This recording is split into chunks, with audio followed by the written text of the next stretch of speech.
Pengedar sabu di Desa Sungai Lumpur, Kecamatan Cengal, Ogan Komering Ilir akhirnya ditangkap polisi. Narkoba jenis sabu seberat 6,18 gram dan 3 pucuk senjata api disita dari tangan pelaku.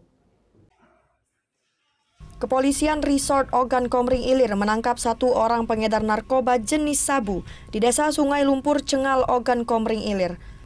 Pelaku yang berinisial JH ditangkap berdasarkan informasi masyarakat. Dari penangkapan, polisi mengamankan narkoba jenis sabu seberat 6,18 gram, 3 pucuk sempira, dan 11 butir amunisi. JH dan didapati di kamar tidur tersangka JH, yaitu 12 paket bening kantong plastik bersih kristal yang diduga narkotika jenis sabu.